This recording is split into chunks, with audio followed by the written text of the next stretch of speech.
হয়েছি যে আমাদের একজন সহ আলোচক সম্ভবত এনসিপি নেতা কাজী সালাউদ্দিন সাহেব, তো উনি যে কথা বললেন এই কথা স্পষ্টই পদধ্বনি হলো ফ্যাসিস্টের কথা, ফ্যাসিস্টের সুর। খুবই ডিসঅ্যাপয়েন্টেড হলাম, কারণ হচ্ছে যে যারা শহীদ হয়েছেন, যারা আহত হয়েছেন, যারা দেশের জন্য ত্যাগ দিয়েছেন, এখনো যারা হসপিটালে কাতরাচ্ছেন, আমরা তাদের কাছে কি জবাব দিব? ফ্যাসিস্ট শেখ হাসিনা ফ্যাসিস্ট হলো কিভাবে, তাকে পালাতে হলো কিভাবে? প্রথম প্রশ্নে আসছে সে গণতান্ত্রিক পদ্ধতিতে ক্ষমতা এসে সেই গণতন্ত্রকে সবচেয়ে বেশি ইগনোর করেছে, এবং যে কারণে বাংলাদেশ জামাত ইসলাম বলেন, বাংলাদেশ বিএনপি বলেন এবং অন্যান্য পার্টি জনগণের ভোটাধিকারের জন্য তারা দীর্ঘদিন 16 ইয়ার্স আন্দোলন করেছেন এবং নির্বাচনেও পার্টিসিপেট করেন। ওয়ারাস আমি 2বার পার্টিসিপেট করেছি স্বতন্ত্র হিসাবে, কিন্তু তারা যাতে জনগণের ভোট নিশ্চিত হয় এবং পার্টিসিপেট করে আমি উইটনেস হয়েছি যে 18তে রাতের ভোট হয়ে গেছে, 24-এ তো ভোটই হয়নি। তো এখন যদি কারণ হচ্ছে তাদের দাবি ছিল যে কেয়ারটেকার গভর্নমেন্ট হবে ফ্রি ফেয়ার ইলেকশনের জন্য, যারা ক্ষমতায় থেকে ইলেকশন পরিচালনা করা যাবে না, এবং সেই আন্দোলনের সূত্র ধরেই যখন তারা বেপরোয়া অন্যায় অবিচার দুর্নীতি করতেছিল তখন কিন্তু সমস্ত মানুষ ফুঁসে উঠেছেন, এবং সেই আন্দোলনকারী থেকে সবাই এসে, যে কারণে সরকার সমস্ত লোকের প্রচেষ্টা তাদের স্বতঃস্ফূর্ততার কারণে তারা দেশ ছেড়ে বলা যায় ব্যাগ এন্ড ব্যাগেজ পালিয়ে গেছে। এখন এনসিপি লিডেড কিন্তু এই গভর্নমেন্ট, এটা কিন্তু অস্বীকার করা যাবে না। কারণ ইউনূস সাহেব কি বলেছেন যে আমাদের নিয়োগকর্তা কে, কিন্তু বিএনপি কি কিন্তু বলেন নাই, এই এনসিপি স্টুডেন্টদেরকে বলেছে।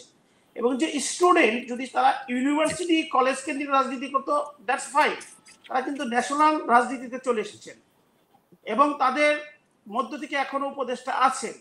নাহিদ ইসলাম পদত্যাগ করে গেছেন, এখন যদি বলে যে না আমরা ক্ষমতা থেকে ইলেকশন করব, সেটা তো এক্স্যাক্টলি জাস্ট মুদ্রা রূপিত হবে ফ্যাসিস্টের সাথে, ওন বি এনি ডিফারেন্ট। যদিও ফ্যাসিস্টের মতো একটি রূপ দেখিয়েছেন আজকে যে আইসিটি ট্রাইব্যুনাল যে ফ্যাসিস্টের ফাঁসি হয়েছে, এটা জাস্ট অপেক্ষমান থাকতে হবে গোপালগঞ্জ কিলিং এর জন্য। এদের কিন্তু সেম কাজই তারা করেছেন, কারণ তারাও কিন্তু রুমের ভিতরে বসে তদারকি করেছেন সিসিটিভির মাধ্যমে, তো যেটা ফ্যাসিস্ট করেছিল। এখন বাংলাদেশের মানুষ যেটা এক্সপেক্ট করে যে হ্যাঁ একটা ফ্রি ফেয়ার ইলেকশন হবে, সেখানে ছাত্রদের উপর আমাদের অনেক বেশি আশা ছিল, অনেক বেশি আকাঙ্ক্ষা ছিল, অনেক বেশি নির্ভরশীলতা ছিল, কিন্তু তারা দুর্নীতিটাকে প্রাতিষ্ঠানিক রূপ দিয়েছেন। তার মধ্যে প্রাতিষ্ঠানিক রূপ দিয়েছেন যে উপদেষ্টাদের যারা পিএস ছিল মাত্র কয়েকদিনে তারা হাজার হাজার কোটি টাকার মালিক হয়ে গেছেন। দুর্নীতি দমন সেটার কোনো তদন্ত করে নাই, যেটা আমাদের সকলকে সবচেয়ে বেশি আহত করেছে, যে আমরা অ্যাটলিস্ট ফ্রি ফেয়ার একটা প্রসিডিউরাল ম্যাটার আমরা এক্সপেক্ট করতেছিলাম। অভিযোগ আসতেই পারে, কিন্তু অভিযোগটা কতটুকু সত্য কি প্রমাণ, সেটা যার বিরুদ্ধে অভিযোগ আসবে তারই দায়িত্ব হচ্ছে সেটাকে প্রমাণ করা, বিশেষ করে রাজনীতিবিদদের। যে আমার বিরুদ্ধে অভিযোগ আসলে আমাকে তথ্যপত্রের মাধ্যমে জাতির কাছে ক্লিয়ার করতে হবে, কারণ আমার চাওয়া, আমার পাওয়া, আমার যাওয়া সেটা হচ্ছে জনগণের কাছে। জনগণের আস্থা বিশ্বাস হচ্ছে একটা পলিটিশিয়ান, একটা পলিটিক্যাল পার্টির সবচেয়ে বড় সম্পদ, এবং সেই সম্পদের বলেই তারা হয়। যেমন আজকের যে রায়ের ব্যাপারেও সেই কথাগুলো প্রতিফলিত হয়েছে, সেটা অত্যন্ত ভালো লেগেছে যে ওনারা তো লোভের বাইরে আসতে পারেন নাই, বারবার প্রাইম মিনিস্টার হওয়ার পরও লোভটাকে ত্যাগ করতে হবে। লোভটা থাকতে হবে মানুষের কল্যাণ, মানুষের প্রবৃদ্ধি, মানুষের উন্নয়ন। এখন ইন্টারিম গভর্নমেন্ট থেকে বেরিয়ে এসে যদি আপনি ইলেকশন করেন এবং অন্যান্য যদি ইন্টারিম গভর্নমেন্ট থাকে, there is no difference between the fascist and the interim government, simple and full stop. এই ব্যাপারে আর কোনো কিছু বলতে চাই না, যে যত যুক্তি দেখায়। হ্যাঁ, যদি কেয়ারটেকার গভর্নমেন্টের কাছে তার ক্ষমতা ছেড়ে দেয়, ইন্টারিম গভর্নমেন্টের কেউ থাকবে না, দ্যাট ইজ অ্যাবসলিউটলি ফাইন।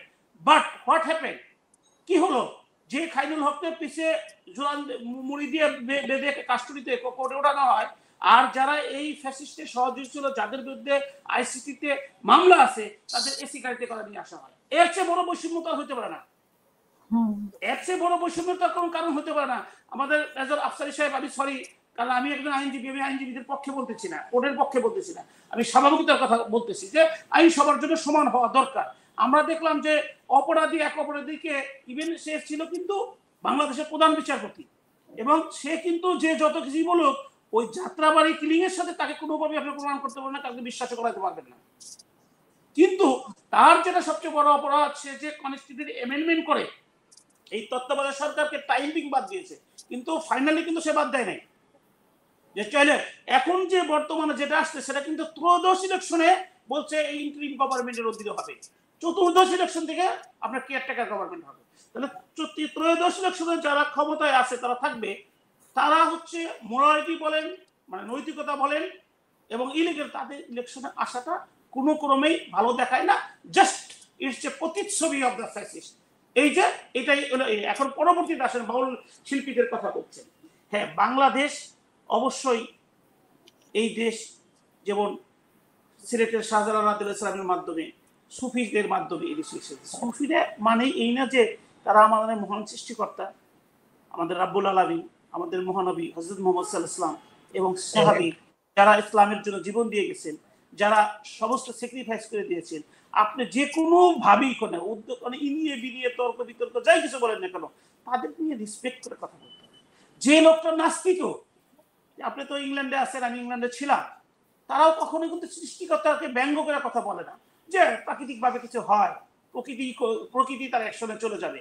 মানুষ যখন অন্যায় করবে, মানুষ যখন ধ্বংস করবে, প্রকৃতি তার রিভেঞ্জ দিবে। দ্যাট মিনস প্রকৃতি, তারা আমরা আল্লাহ বলি, হয়তো তারা প্রকৃতি বলছে, কিন্তু তাইগুলো তো ব্যঙ্গ করা হয় না। এখন যে এই যে আবুল সরকারের ব্যাপারটা নিয়ে, এই জিনিসটা নিয়ে আমার কাছে মনে হচ্ছে কি তা জানেন, আমাদের দৃষ্টিভঙ্গিটাকে চেঞ্জ করে দেওয়া হচ্ছে রাষ্ট্রীয় পৃষ্ঠপোষকতা।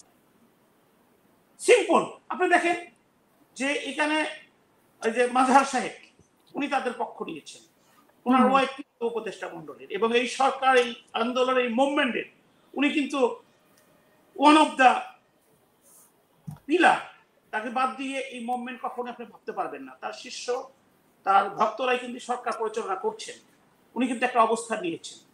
তো আমাদের কাছে মনে হচ্ছে যে বাংলাদেশের যত পলিটিক্যাল পার্টি তারা তো জনগণের স্বার্থে কাজ করবে। I am very disappointed. আপনারা এখানে মাধ্যমে বলতেছে আমাদের বন্দর ইজ আওয়ার হৃৎপিণ্ড।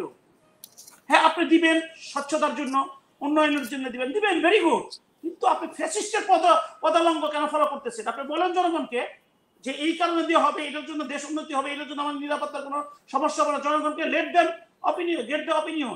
আপনি গণভোটের আয়োজন করতেছে, গণভোটের আয়োজন করতে হবে বন্দরের ব্যাপারে, কারণ ইটস আওয়ার হৃৎপিণ্ড, ইটস আওয়ার হার্ট।